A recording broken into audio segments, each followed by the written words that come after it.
Om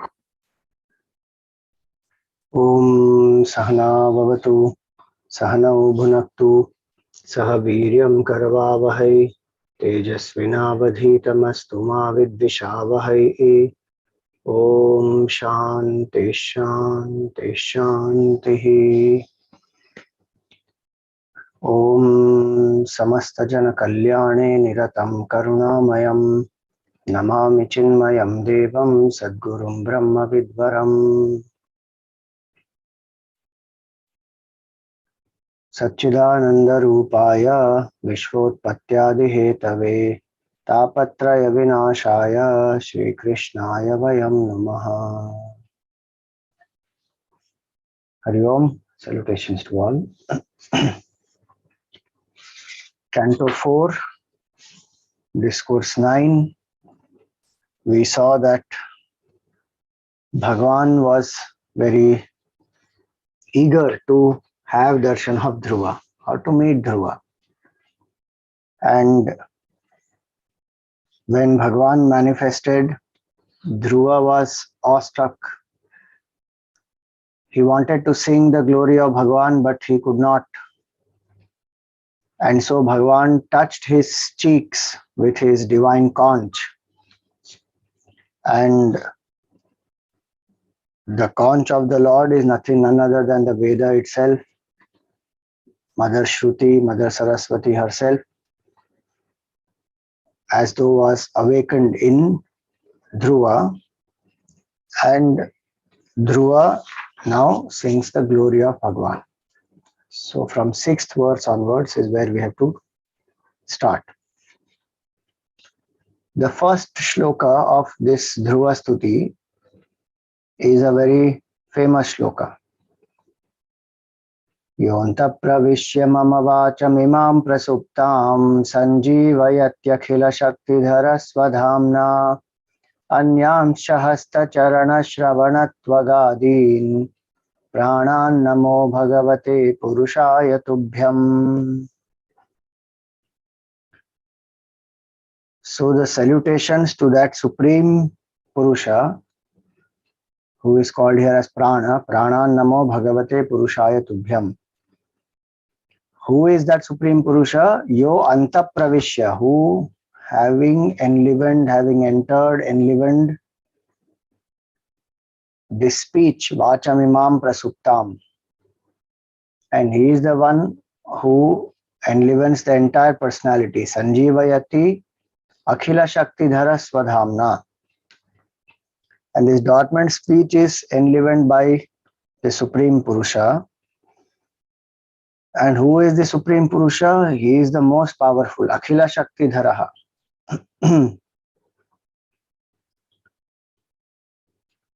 Anyanscha, and not only he enlivens my speech, but even all the other aspects of the body, the hands, hasta, charana, feet, shravana, the ears, tvag, the skin, adi, meaning the rest of the sense organs, mind, everything. Salutations to that Supreme Lord. So though Dhruva is having darshan of Bhagavan outside, the first shloka itself says that Supreme Lord, who is the wielder of all powers, is the one who enlivens this.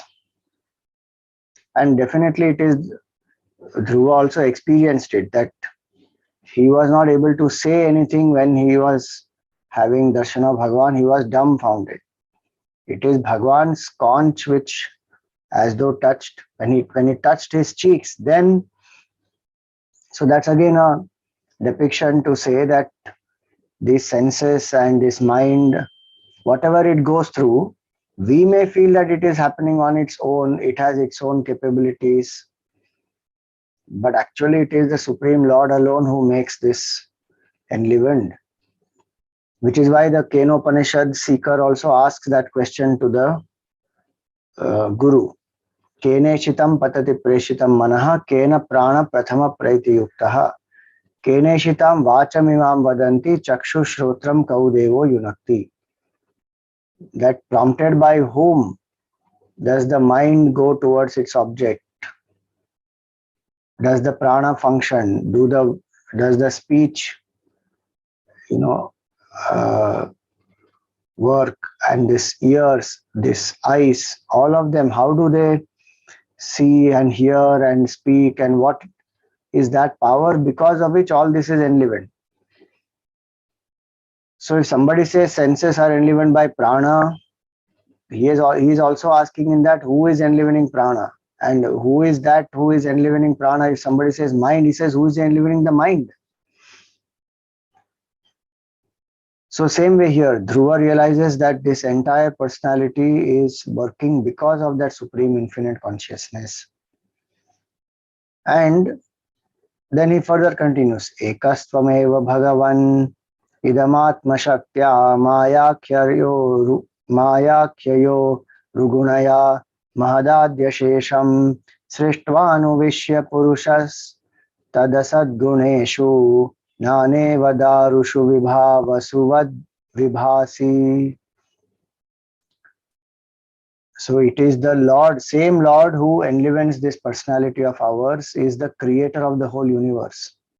So in the second shloka, he says that that enlivener in us is that Ishvara, who using the power of Maya creates this Mahat Tattva and this entire creation. And though he is one, he appears to have become many. And this Maya consisting of three gunas, it is the power of that Supreme Lord himself. And Bhagavan not only creates this whole universe, he enters into everything. See, a lot of this we will find in the,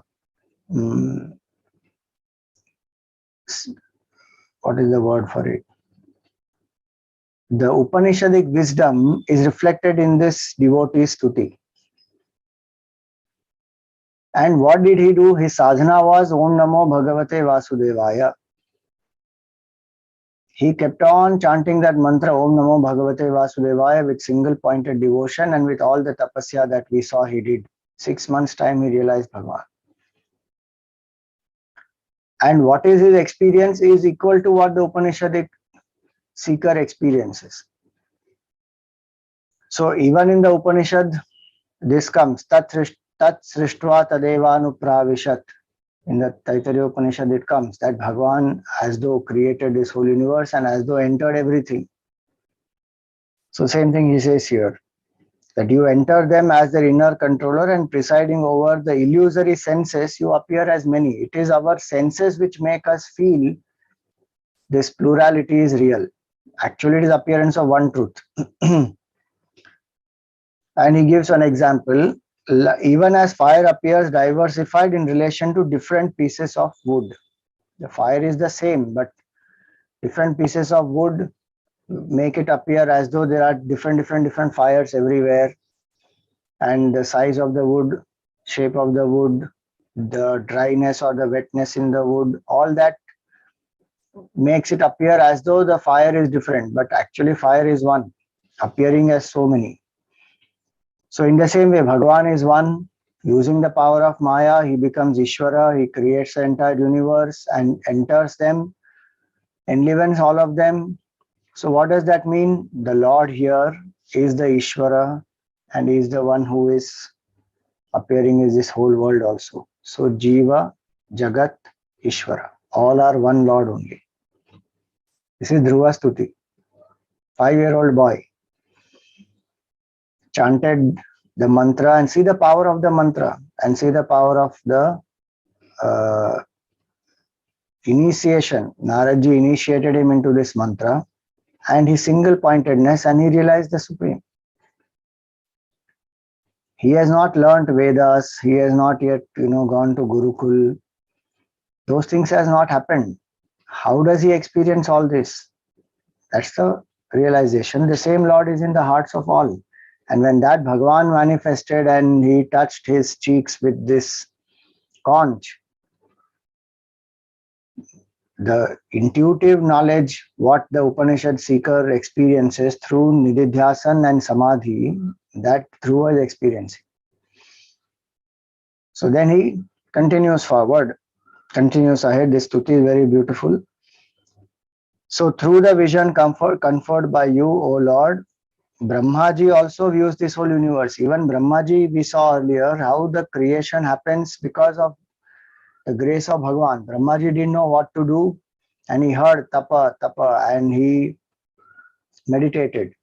He followed those instructions, and Bhagavan manifested, gave him the knowledge of Chatushloki Bhagavat, made him realize what was the creation before, and he made Brahmaji understand that how we should carry forward the creation henceforth based on the past, take it forward. So it is through the vision conferred by you, O Lord, Brahma viewed this universe like the one who has just woken up from sleep. Like how we wake up from sleep and we effortlessly continue. We remember what has happened yesterday and we continue what we have to do today. Like that, as though Brahmaji effortlessly continued after Pralaya, etc. is over, he again continues this creation. So then he says that your lotus feet, they are the resort of all these great liberated jivas. How can they be forgotten by him who is conscious of your benevolent acts? And you are the friend of all those who are afflicted. Kathamartha bandho, he says in that 8th shloka. Now he says that Bhagavan, you are like the wish-fulfilling tree, and it is only those who are deluded by Maya who will ask anything else from you in terms of enjoyment or power or some wealth, some fame. So those who are beguiled by your Maya, they worship you for anything other than mukti. Bhagavan is the one who can give mukti, final liberation from this cycle of birth and death, and also from the ignorance, that's the root cause. So, and Bhagavan alone can do that. So when Bhagavan can free the jiva from all the sorrows once and for all, it is only those who are under the power of his Maya who will not ask this from Bhagavan and who will ask for something else for other purposes and hanker after the pleasure of sense enjoyed by the body. See the 9th shloka there. Archanti kalpakatarum gunapopa bhogyam icchanti yat sparshajam nirayopi nranam. So this body, for the enjoyment of this body, one will ask some sense pleasure, sense object, some name, fame, glory, all that. And this body, he says here, it is no better than a corpse, and it can be had even by living beings in the hell. Body one will get anywhere, appropriate body one will get. As per the punya and the papa, whatever one has done, whichever loka one goes, one will get some body to experience those punya and papa. But only in human body it is possible to get mukti. And so it is, he says that those who don't seek that mukti are definitely under the power of some maya of yours, that they seek other things which are perishable, which are temporary, which are available even in other places. Body also is available in other places, maybe obviously not the same body, but there will be a body. And sense enjoyments also are available in heaven and many other places. One can even enjoy the senses. But Bhagavan is the only one who can grant liberation. He says those who don't seek that, they are under the power of Maya. Now he says something very nice, where he says here that Ya nirvritistanubhritam tava pada padma dhyanad bhavajanaka dhyanad bhavajjanakatha shravanena vasyat sa brahmani swamahim nyapi nathamabhut kim tvantakali kim tvantakasi lulitat patatam vimanat.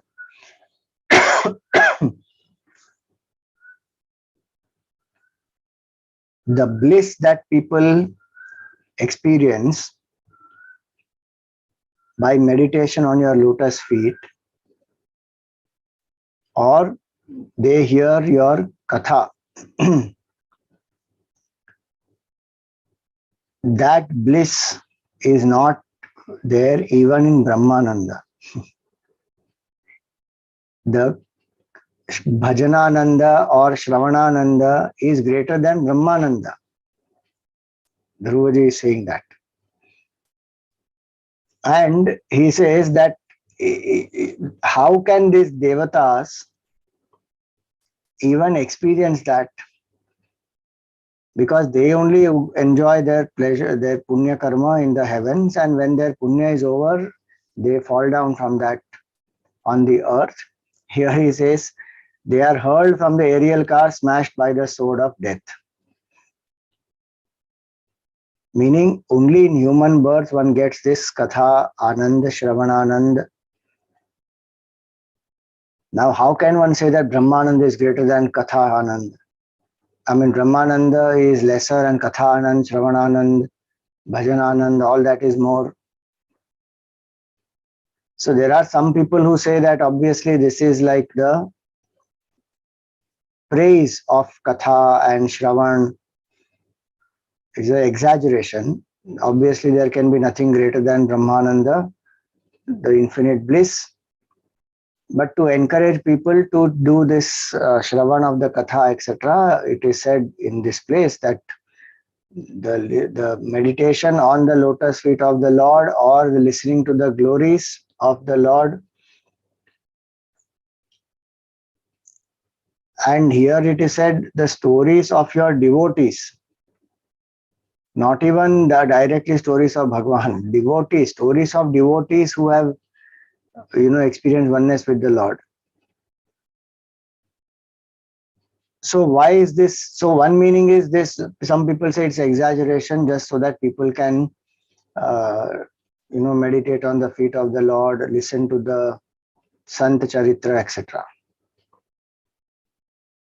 The other meaning is Brahmananda is experienced by individual. And when that person has withdrawn the senses through deep contemplation and one is able to transcend the ego, then one experiences Brahmananda. It is individual. But Bhajanananda, Kathananda is experienced by everyone. So if thousands of people are listening to Katha, all will experience this. So Dongre Maharaj says in his commentary that Brahmananda is Ekabhogya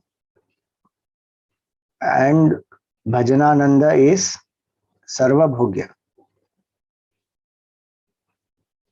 Brahmananda can be experienced only in that subtle state of complete withdrawal. Bhajanananda can be experienced even when one is listening to the katha and just one gets absorbed in that, then one will experience. So he says, Dhruvaji says here that this human birth is so rare that we can listen to these kathas. Even devatas don't get that opportunity.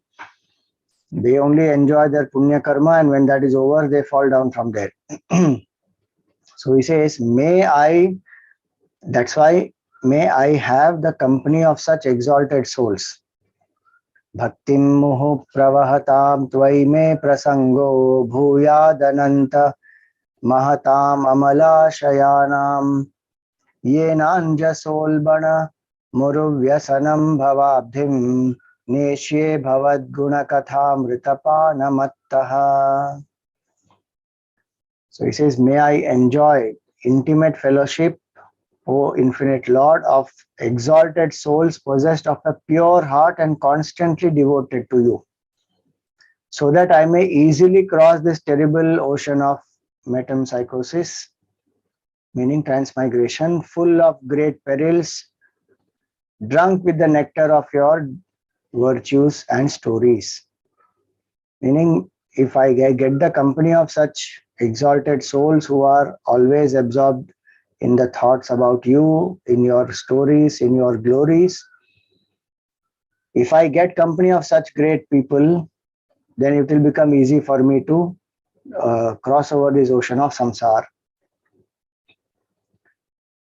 They who have cultivated the close fellowship of men whose heart is captivated with the fragrance of your lotus feet,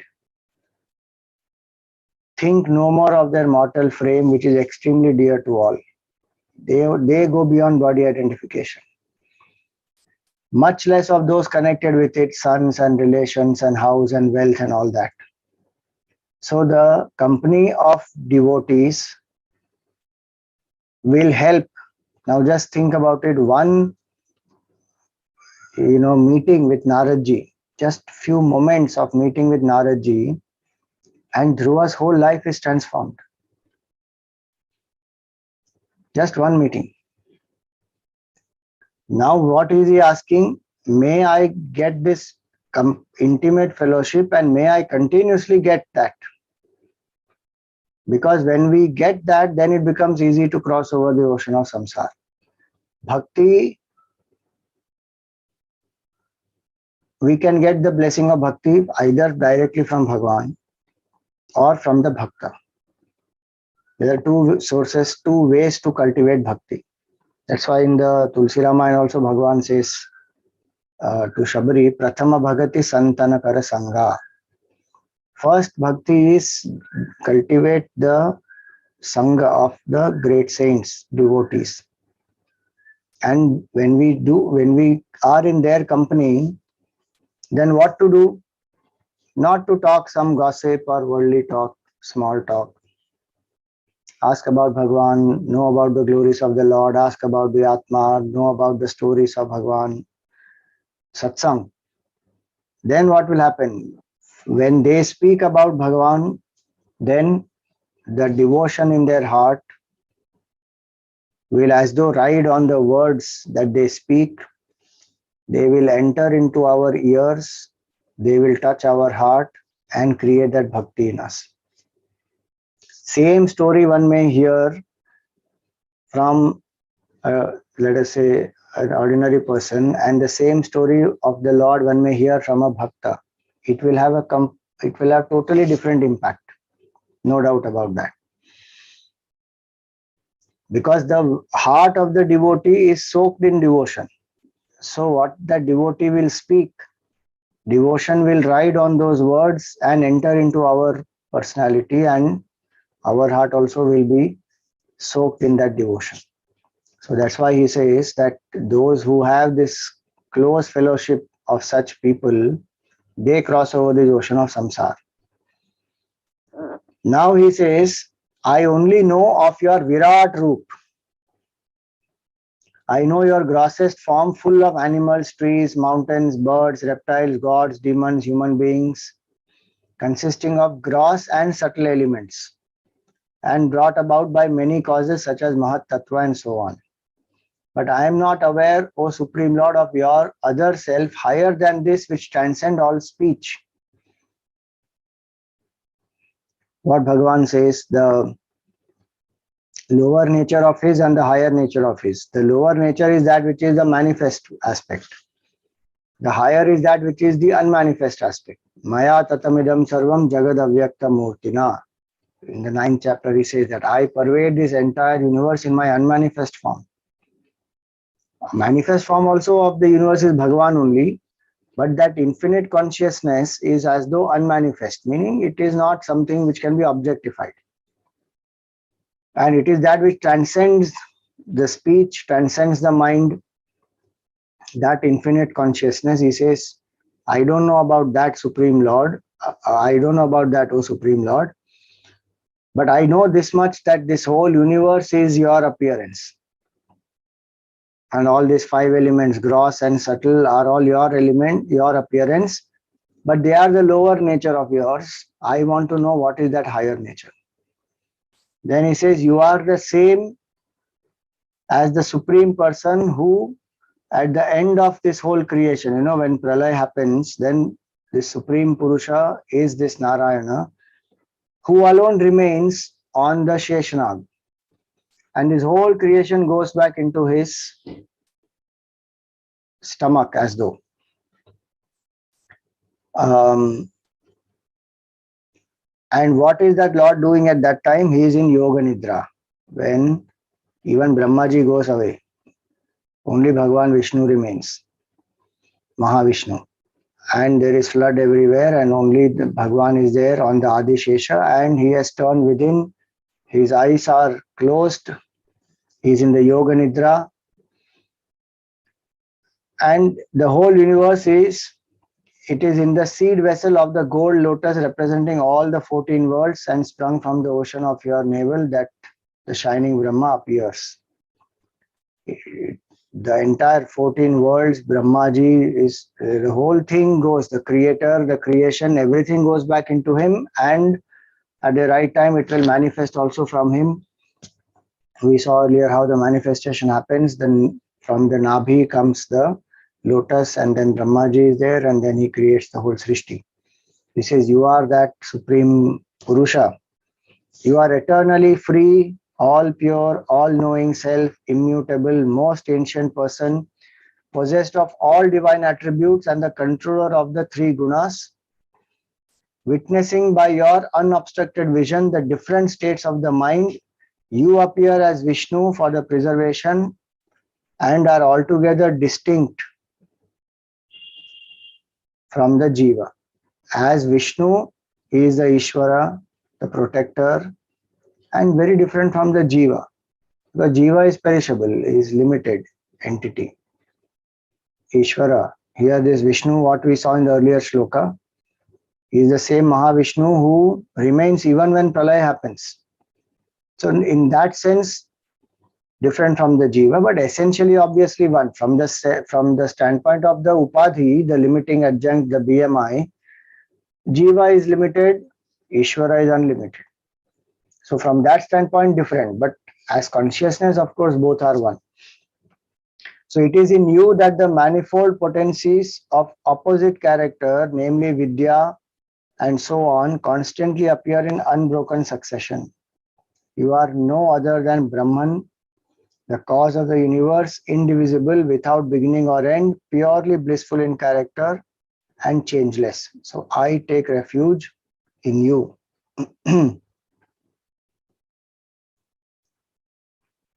All this is Upanishadic wisdom. From Nitya Mukta Parishuddha Vibuddha Atma Kutastha Adi Purusho Bhagavan Stryadhishaha Yad Buddhyavasthiti Makhanditaya Swadrishtya Drashta Sthitavadhimukho Drashta Sthitavadhimakho Vyatirikta Ase. Then he goes on to say, in the eyes of him who constantly adore you as an embodiment of the supreme bliss, your lotus feet, O Lord, are the only true blessing as compared with other boons. Nevertheless, my master, just as a cow that has recently calved nourishes its calf by its milk and protects it against wolves, etc., you foster even wretched devotees like us, impatient as you are, to shower your grace on them. This is the compassion of Bhagavan. He says, even wretched devotees like us, you protect like the cow protects the calf, nourishes the calf. In that same way, you are always impatient to shower the grace on the devotees. So with that, he concludes this stuti of Bhagavan. Bhagavan heard this stuti and very happy he was to hear this. Now Bhagavan gives him the boon. Shri Bhagavan Uvacha Veda hamte vyavasitam hridirajanya balaka tatprayachami bhadram te durapamapi suvrata Nanyairadhishtitam bhadra yadbhrajishnu dhruvakshiti yatra graharkshataranam jyotisham chakramahitam. Medhyam gochakravat sthasnu parastat kalpavasinam dharmognih kashyapa shukro munayo ye vanaukasaha charanti dakshini kritya brahmanto yat satarakaha. So the position that Dhruva desired, the father did not take him in his lap, but the eternal father gives him an eternal position. So he says here, I know the cherished desire of your heart, O Kshatriya boy. Although it is difficult to attain, I grant it, O child of commendable vow. May prosperity wait on you. Now, what is that cherished desire? So he says, I bestow on you, O blessed one, that effulgent and lasting abode, which has not so far been attained by others. The entire stellar sphere, consisting of planets, lunar mansions, and other stars, stand fastened to it, even as oxen employed in trampling corn are bound to a post in the middle of a threshing floor. So there is a post, and the oxen are tied to that, and these oxen, they go around, this corn has to be trampled and separated. So he says, like that, you will be constant and everything else will move around you. Dhruva. It survives even those who live for a whole day of Brahma. Dhruva is that which will survive. Even when Brahmaji goes to sleep, meaning even after the dissolution of the three worlds, earth, heaven, and the intermediate region. The stars presided over by Dharma, Agni, Kashyapa, and Saptarishis, the Venus, and other stars too revolved round it, ever keeping it to the right. With all astronomy. And Dhruva is that. So for us, it is not just the star. Like sun is not just the star. Dhruva is not just the star. Dhruva symbolizes that Loka, Dhruva Loka. And Dhruva symbolizes that firm determination, as well as Dhruva is that which gives light, which gives direction. So the North Star, keeping that as constant, even the navigators in the sea, they will find the right direction. So symbolically speaking, Dhruva is that which should be our guide in life, because Dhruva means that Supreme Lord himself. That which is permanent is called Dhruva. That which is impermanent is called Adhruva. So Kathopanishad says, Dhruvam adhruveshu iha na prarthayante. The wise people are those who don't seek the temporary, who don't seek the permanent in the temporary. What should be the guiding light in our life? That whatever I am doing, is it leading me to that permanent Supreme Self or not? Or is it taking me away from it? If it is taking me away from it, I should drop it. If it is taking me closer to it, I should pursue it.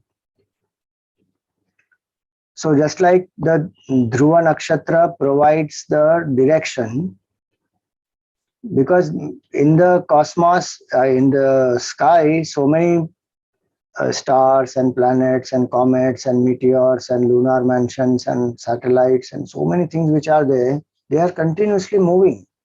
Our entire solar system itself is moving.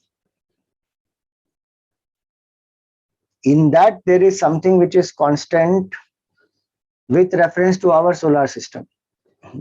So if solar system is moving, obviously in that sense, Dhruva Nakshatra also will move. Otherwise, the Dhruva Nakshatra is left somewhere and solar system goes somewhere else. So with reference to our solar system, it remains constant, and so it gives direction that it will remain there. And through that, one will identify the direction, etc. So in this world, so many things are there which are continuously changing, and our mind can lose its purpose. and the human body, human life, the value of that one can forget. Maya also is very powerful. Dhruva himself said that earlier. So Bhagwan's Maya can delude anyone, and one can get completely off track. Even the seeker who knows can fall from the path and get distracted, tempted. What to talk about others? So Dhruva literally means the direction, and to be firm and determined to achieve that goal of life. Both, Dhruva means both the direction of life, that what should be done with our life, and then the goal of life, sorry, which direction should I walk to attain that goal of life, and with what determination should I walk the path, so that I don't stop until I realize that truth. So that's the meaning of Dhruva. So now Dhruva is the position. Bhagwan blesses him with that position, that you will be like this. And Bhagwan tells him what is going to happen in the future also. So he says, when your father retires to the forest after handing over the dominion of earth to you, you will rule over the globe for a period of 36,000 years.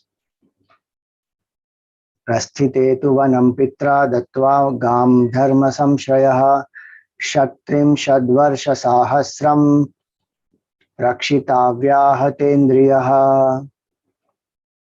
And how will you rule? Firmly established in righteousness with your senses unimpaired. Otherwise, senses get clouded, they get deluded, carried away. Easily one gets lost, and one will swerve from the path of dharma. If sense control is not there, adharma will definitely happen. In our life also one can introspect. One of the causes for adharma in our life will be somewhere there is lack of self-control. Then I want more comfort, more luxuries, more enjoyment. And for that I need more money, and then in some method or the other, hook or crook, get that money. So lack of self-control will prompt the person to do adharma. So he says, you will rule in a dharmic way, and your senses will not be deluded. 36,000 years. And then he says, your half-brother Uttama, when he loses his life in a hunting expedition, his mother Suruchi will enter a forest fire while searching for him in the forest. Because she is so attached to him, she will go into that forest, and she will also leave her body that way. So he gives him a glimpse into this is what is going to happen in future. And so he says, you continue to worship me through yajnas. Yajna is my beloved form. Therefore, worshipping me through a number of sacrifices. Ishtva mam yajna hridayam yajnai pushkala dakshinaihi bhuktva chehashisha satya ante mam samsmarishyasi. You worship me through yajnas and let the brahmanas do the yajnas, give them the appropriate fees, and continuously when you worship me like that, you will enjoy true blessings in this life, and ultimately you will remember me even at the time of death. Then what will happen to you after you drop this body? You will come to my loka. Tato gantasi matsthanam sarva loka namaskritam uparishtadra shibhyaya uparishtadra shibhyastvam yato navartate gataha.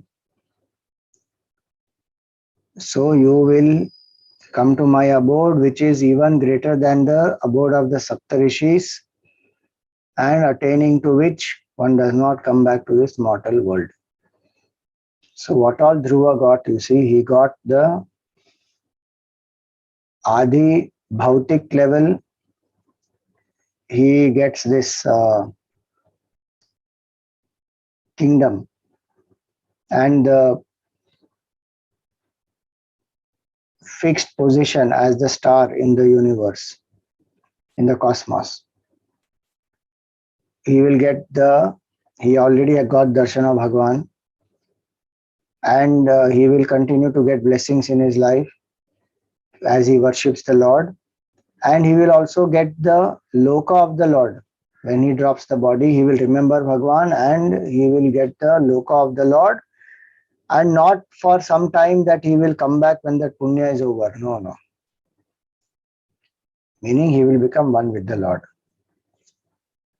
So all this, when it was said, Bhagavan thus promised to him, Maitreya Rishi says, thus glorified by Dhruva and having promised to him an abode in his own realm, the Lord who bears the emblem of Garuda on his banner rose to his own abode while the child stood gazing in wonder. Now it is said here, Sopi Sankalpajam Vishnoho Pada Sevo Pasaditam Prapya Sankalpa Nirvanam Nati Prito Bhyagat Puram. So suddenly now it is said Dhruva was not happy even after attaining his cherished object. And he attained this as a boon or a blessing from Bhagavan himself. He had worshipped the Lord. And why was he not happy? So Vidurji asks, and how is it that Dhruva felt as if he had not realized his object, even though he had secured in the course of a single life, not only a single life, in 5 years, in 6 months' time, this 5-year-old boy, he got the supreme abode of Hari, which is very difficult to attain, even by great yogis. And only those who worship his feet may attain that. And he got that. Still, why is he sad? So Maitreya Rishi says that Dhruva started his whole tapasya because he was affected by the sharp words of his mother, and that father also did not keep him in his lap, nor did the father defend him or stand for him when the mother was criticizing Dhruva and telling him such harsh words. So he started his tapasya with that. So he was feeling bad that those things were still in his mind, and Dhruva did not seek mukti from the Lord. He praised Bhagavan, but he didn't seek mukti. So Dhruva was feeling a little sad that, how could I not ask this from the Supreme Lord? And in the Dhruva stuti, he himself said, that those who are deluded by Maya alone will ask the Lord for other things and not for final emancipation. Bhagavan gave it of his own accord. And there he says, you will ever be in my loka, you will never return. But that oneness with that Supreme Lord, the Advaitic oneness possibly, that is not yet experienced, or he is not asked for it. Bhagavan of his own generosity said, you will ever be with me in my abode.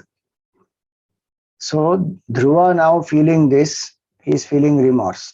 Now that portion comes here. Dhruva Uvacha. So he says here that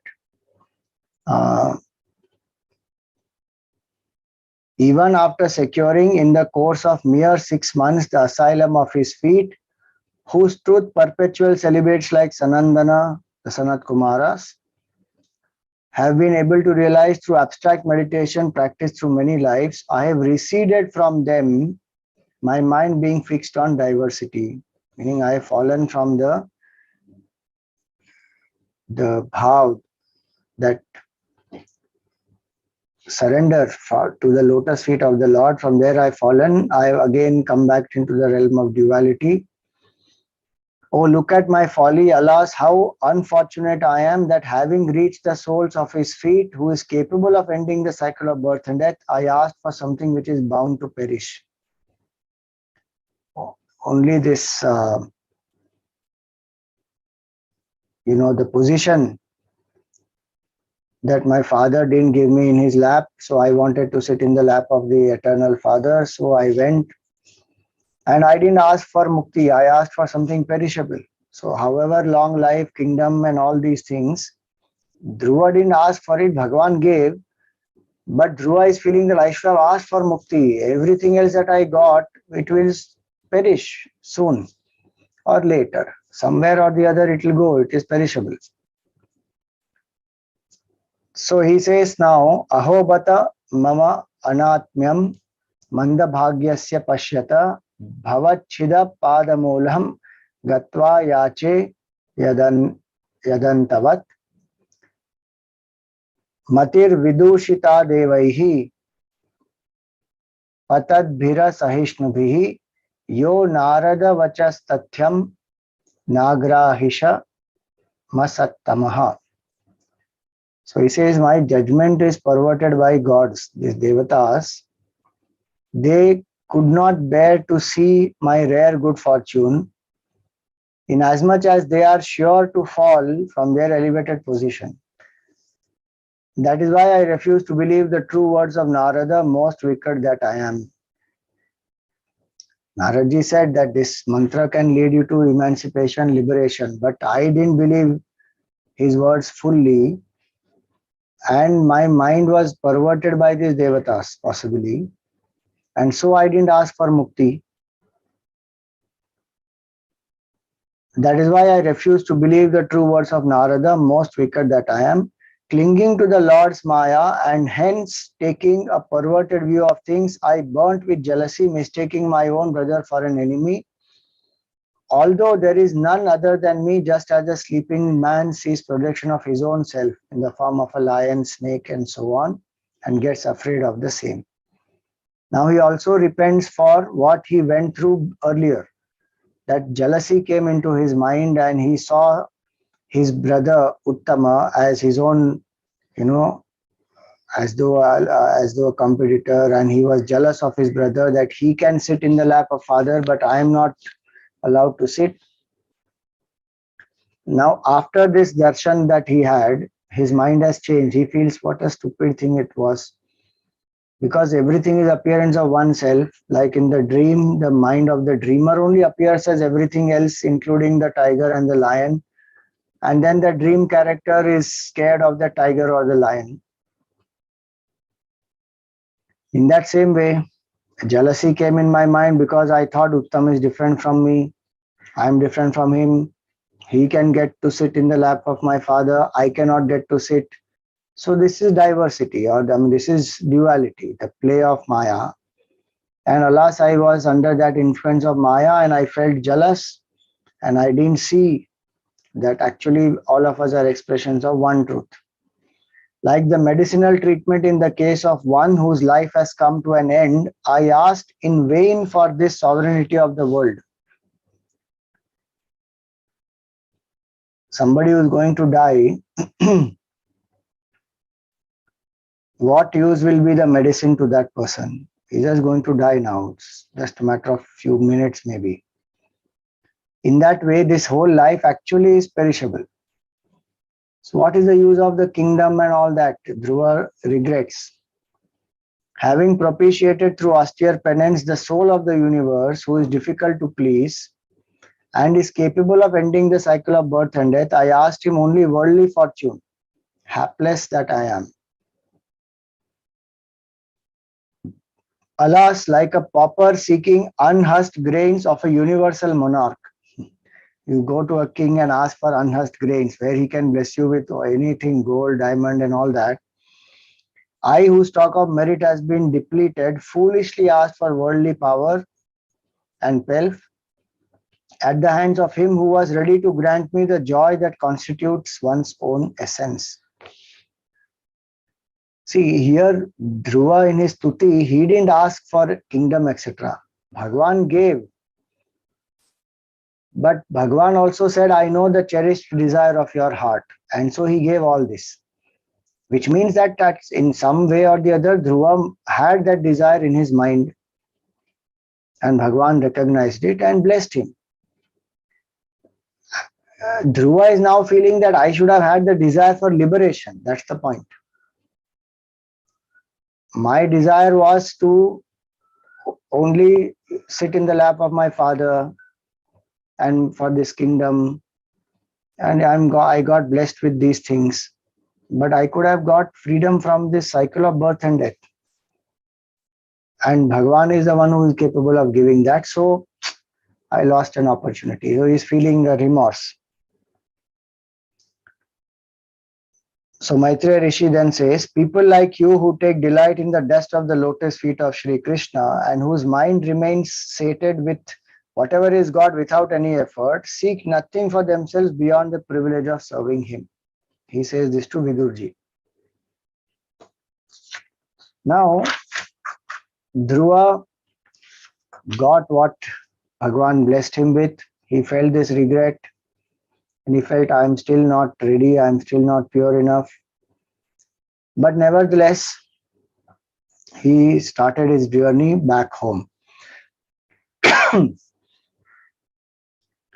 So this king Uttanapad, he heard that Dhruva was coming back.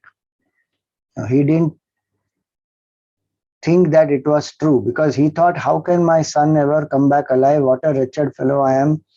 He was telling that to Naradji earlier, that, wild animals are there in the forest and they would have finished him by now. And he was feeling very sad that I couldn't stand up for my own son and he left.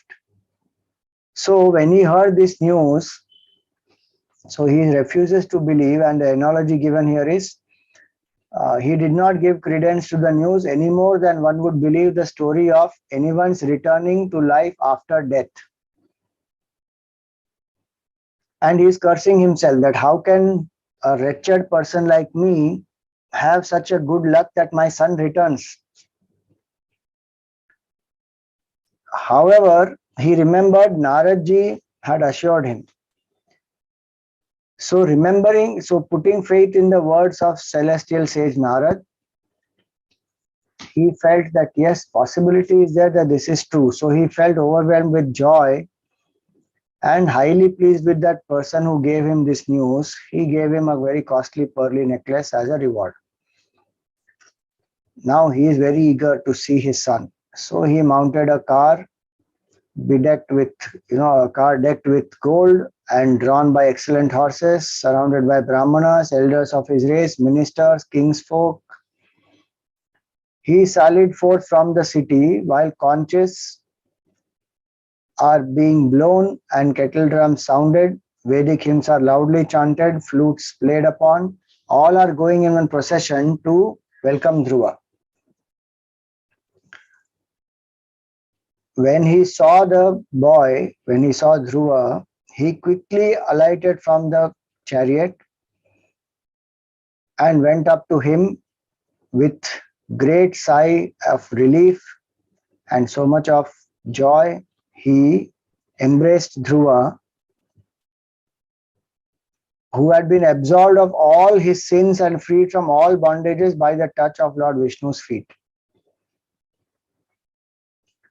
Now, his great ambition of seeing his son safe and sound having been realized, the king, he kissed Dhruva on his forehead and out of tears of love and joy as though he bathed Dhruva. Dhruva bows down to the father and received his benedictions, and Dhruva felt very happy to be accepted like that by the father. And now he goes to his mothers, Suruchi and Suniti. So he goes and he bows down to Suruchi. Suruchi also has transformed now, because in that moment, even she came under that insecurity and she spoke harsh words. So she also repents, and Suruchi blessed him that may you live long. Now see the mind of Dhruva.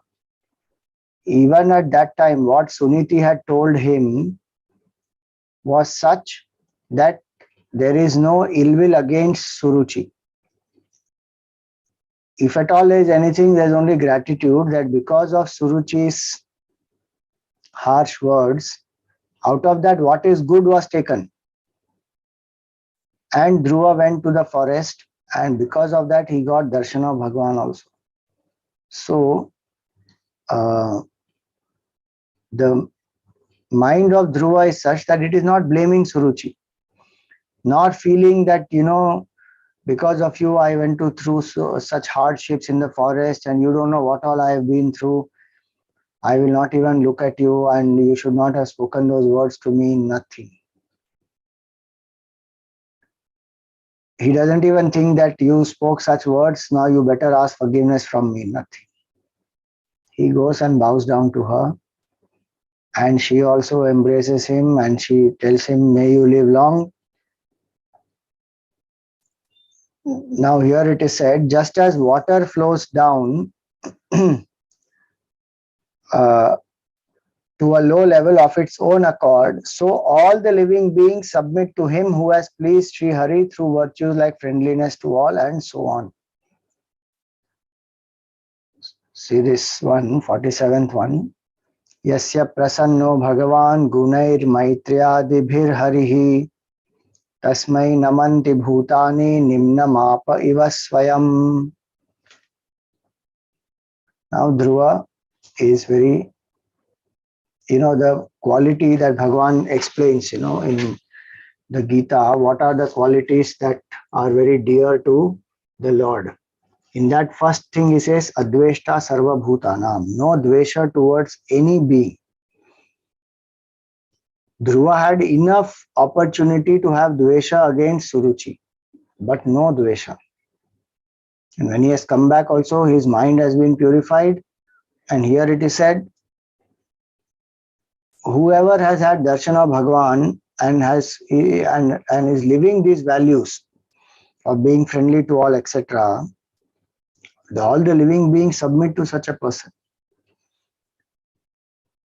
Now, Dhruva also saw Uttama, and he felt very happy, his own brother, and they hugged each other and shed flood of tears again and again. Now Suniti, she was very relieved that Dhruva has come back, and she hugged her son, who was dearer to her than her own life, and milk flowed from her, and bathed as they were at the time with her tears of joy. The people also felicitated Suniti and said, lucky enough for all of us, your son who has been lost long has been recovered and has wiped out your agony. He will in course of time rule over the terrestrial globe. You have surely adored the Lord who puts an end to the suffering of the suppliant, and by constantly contemplating on whom the wise have succeeded in conquering death, which is so very difficult to conquer. So all the Prajavasis, everybody is very happy. Now they take a procession of Dhruva, they make him sit on the elephant, and Dhruva says, no, I will not sit alone on the elephant, and he takes Uttam also with him. So placing Dhruva, who was thus being fondly caressed by people, on the back of a female elephant, along with his younger brother Uttam, the king Uttanapad joyously entered the city of Barhishmati, acclaimed by all. And the whole city has been decorated very beautifully. And everywhere the virtuous women and men, they are showering praises of Dhruva. They are showering flowers on him. And all their blessings, benedictions, they are giving to him. And finally, Dhruva enters the palace of his father.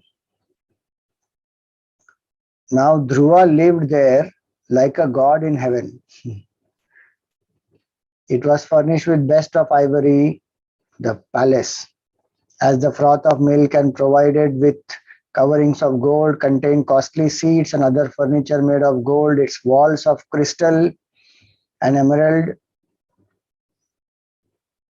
In its walls of crystal and emerald shone lights in the shape of bright gems placed in the hands of beautiful female figures carved in precious stones. So all these descriptions are there of how this palace was so rich, and the whole kingdom was very prosperous, and Dhruva lived there like a god in heaven. Now this Uttanapad has been ruling, and now Dhruva has grown up. Uttanapado Rajarchihi Prabhavam Tanayasyatam Shrutva Drishtadbhutatamam Prapede Vismayam Param. So he was highly amazed to see the most wonderful glory of his own son, of which he had heard from the mouth of Naradji. He had only heard. Now he sees how Dhruva is and how he is growing up, what are his virtues, how he has the purity of mind plus the devotion plus the smartness, all that. So finally what happens, Uttanapad has now become old and he hands over the kingdom. The kingdom is given to Dhruva. When he saw that the prince had not only come of age but had also won the esteem of ministers and the devotion of the people. Atmanam cha pravayasama, Atmanam cha pravayasam, akalya vishampatihi, akalya vishampatihi, vanam virakta pratishtad vimrishannatmano gatim. So he had become old and he had enough vairagya from the sense pleasures, etc. So he departed to the woods to contemplate on the Supreme Self. So that way the prasang of Dhruva in this context of what he sought from Bhagavan was artha. Though Bhagavan blessed him with more than artha, blessed him with his abode, etc., but Dhruva's pursuit was for artha and he was blessed with that. So the second Purushartha, so first Purushartha we saw dharma dedicated to Lord, second Purushartha artha also dedicated to Bhagavan. Little more of Dhruva's life will come further, and then we take up the other two prasangs of dharma, artha, then kama and moksha. So for today we will stop here. Any questions for today? Yes. Hari Om Swamiji Pranam. So I'm just not sure if I understood this correctly. Swamiji said in this prasang, Dhruva's request was for artha, but in like from Ramayana, we understand that like the devotees who had the chance when the Lord was pleased with them, like even the rishis, they only asked for more and more bhakti for the feet of the Lord. Even they also don't ask for moksha. And actually, even in the Gita, is that not what we understand, that we should drop all? Finally, even that sankalpa has to be dropped. So is it not right to, in fact, isn't it correct that Dhruv didn't ask for moksha? Okay, but like, because it's not something one would ask for, isn't it? See, when even those rishis, they ask for more and more devotion to the lotus feet of the Lord, it is not necessarily only Dvaita Bhakti that is being asked from them. Even those who experience oneness with the Lord will seek more and more devotion. Like Hanumanji is a devotee who is already one with the Lord. So there are great devotees who have experienced oneness and then they still want to serve the Lord out of devotion, out of love. So they ask for more and more bhakti. That does not mean moksha should not be asked. Of course, moksha should be asked, and Bhagavan in the Gita is telling us to seek moksha only. He is not telling us to remain in Dvaita. Where even when he describes 4 types of devotees, Artha, Artharthi, Jignasu and Jnani. Jnani says, Jnani to Atmaiva me matam, Udara sarvaivaite, Jnani to Atmaiva me matam. His Jnani is one with me, Jnani is my own Atma, is the self. So the realization or moksha is the ultimate, and Bhagavan himself would want the jiva to experience that oneness. Why would Bhagavan deny that to jiva, and why should jiva not ask that from Bhagavan? Of course, jiva should ask that from Bhagavan. And when we say it has to be dropped, that is from standpoint of jnana. When we say that even the desire for moksha goes away finally when we contemplate saying what is moksha. It is not something to be attained. It is already nitya prapta. It is our true nature as the self. Right. From bhakti standpoint, moksha is when we say we surrender to Bhagavan, and with Bhagavad Kripa alone, moksha comes, not by our sadhana. So there we say that whatever Bhagavan wants to give, let him give. But obviously the devotee wants to be one with the Lord, and the Lord wants to be one with the devotee, because they are actually one, essentially. They are not two, they are not different. So moksha is the ultimate in any path. Oneness with the Supreme is the ultimate. Understood. Thank you so much.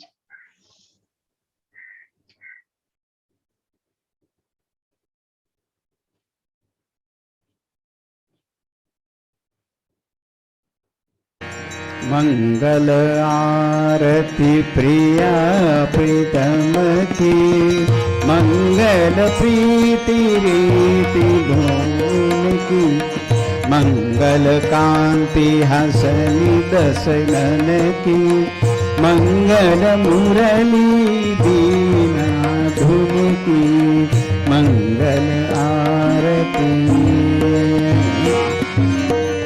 मंगल बणिक त्रिभंगी हरि की, मंगल सेवा सब सहचर की, मंगल सिर चंद्रिका मुकुट की, मंगल छवि नयन में अटकी, मंगल आरती।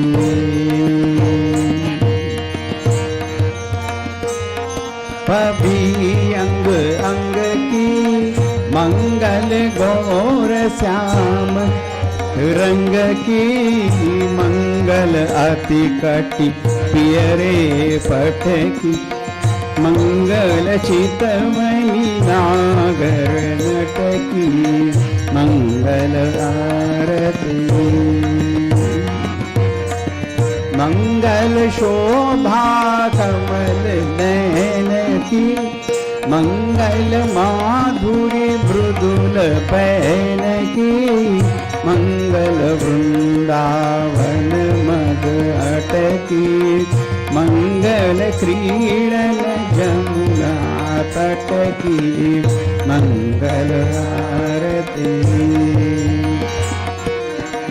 मंगल चरण अरुण तरुवन की, मंगल करणी भगति हरिजन की, मंगल जुगल प्रिया बावन की, मंगल श्री राधा जीवन की, मंगल आरती प्रिया प्रीतम की, मंगल प्रीति रीति डोल की, मंगल आरती। मंगल आरती। राधावर कृष्णचंद्र भगवान की जय। ओम न तत्र सूर्यो भाति न चंद्र तारकम्, नेमा विद्युतो भान्ति कुतो यमग्निः, तमेव भान्तमनुभाति सर्वं, तस्य भासा सर्वमिदं विभाति। सद्गुरुनाथ महाराज की। ओम पूर्णमदः पूर्णमिदं पूर्णात् पूर्णमुदच्यते, पूर्णस्य पूर्णमादाय पूर्णमेवावशिष्यते। ओम शांति शांति शांति। हरि ओम। श्री गुरुभ्यो नमः। हरि ओम।